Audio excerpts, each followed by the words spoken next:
Hello everyone, so I wanted to share with you guys my favorite advice that my dad ever gave me, and he's an ENFJ, and on some sense I do this naturally, but on some other senses I do it because he told me to, and I realize that this is something that NPs have a hard time with, and so I think that all Js do this to some extent, but pretty much the idea I want to share is that the idea of deciding to decide later, or deciding to worry about it later, or that sort of ability to segment your brain and clear it out and just get rid of the worries or the possibilities or the things that are up in the air that you don't need to worry about at that time. And what I think this is a process of using NI to cut through all of the NE noise that you might be experiencing in your life. And no matter what personality type you are, there are going to be times when you're going to need to cut through the noise. And I like to think of NE as noise and NI as the signal.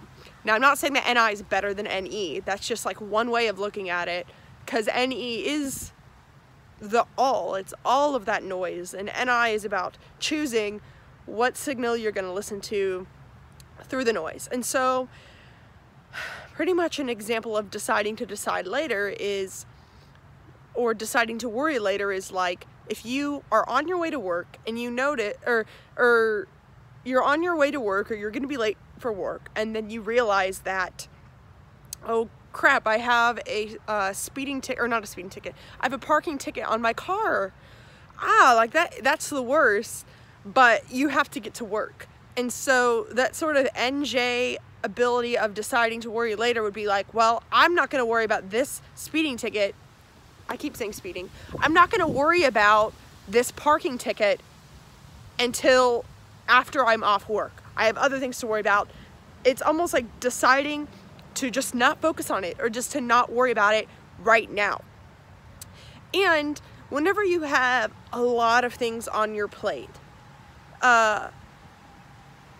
make a list of the things that just don't matter right now, and remind yourself to worry about it later. Put it in your calendar.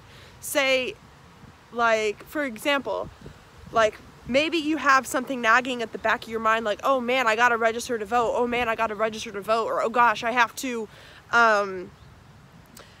remember to register my vehicle again. Or like, oh my gosh, I've been meaning to reach out to this person. It could be all sorts of things. It could be tasks that you have to do, like housekeeping sort of things. Or it could just be, oh, I meant to make this video. I meant to reach out to this person.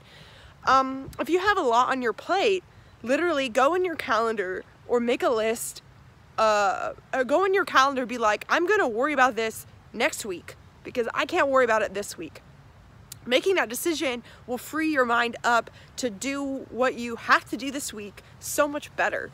And even if you want to make a running list of things to worry about later, I feel like this tactic could be more useful for NPs, whereas other people, I mean, I still have to remember this. I just do think it is a function of NI. Deciding that you're not going to worry about it now, but deciding when you are going to worry about it and when you are going to take care about it, it allows present you to focus more. And it's like that relationship with present you and future you is healthy, where you aren't just like completely forgetting about everything and offloading all of your problems to future you to deal with. You are like assigning future you a task, and it's like that relationship is being established of like, look, I know that you have other things to worry about. I right now have other things to worry about, but I'm gonna pencil this in. Can we agree to this? It's like, yeah, you could think of it like that. But whereas it helps me to perhaps put an actual date of when I'm going to do something, or at least make a mental note of when I'm going to do something, I feel like it can help NPs to just make a running list of, as you're going about your day, things that you're not going to worry about now, things that you're going to worry about later. And then whenever you have another free moment, take a look at it. Because I've noticed that people that use NE and SI seem to hold on to a lot of things in their brain and attach to a lot of things that maybe they don't need. Maybe it's cluttering your brain. A lot of people think of NI and SE as like kind of Zen, and that is kind of what it is. It is about clearing your brain to make room for what's going on now, because if you're holding on to things that aren't going on now, then that could eventually get really cluttered. And I deal with this too. I deal with mental clutter. I think we all do. But I do think that those of us with either strong NE or like active NE, this is definitely related to NE, wherever it is in your stack, of that sort of mental clutter, because NE wants to hold on to every possibility that exists. And I think that deciding to decide later or deciding to worry later is a way of freeing that clutter or organizing the clutter and deciding, when is this important? Maybe you throw it out the window. Maybe you never want to worry about it. Or it's almost like filtering through and organizing the things that you find important and figuring out, how important is it?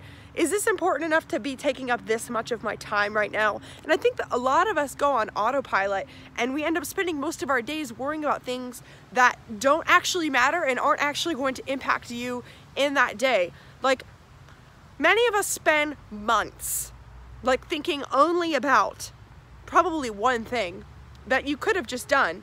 Like, I know an ENFP, for example, who has spent months thinking about what is the one thing that I can say to the love of my life to get them to like me back.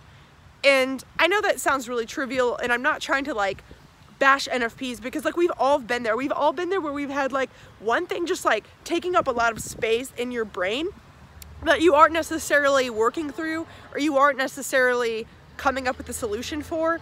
And there are a lot of things that could just weigh on you. Like, I've been in those situations where it's like a work situation and it's like, how am I supposed to act in this situation? How am I supposed to handle this?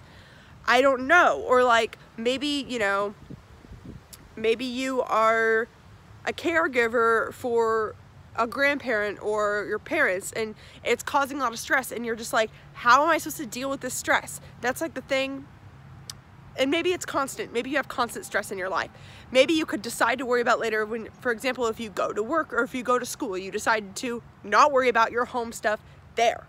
Like, it's just sort of this mental strength of picking and choosing what things are actually beneficial for you to worry about now and what things can wait an hour.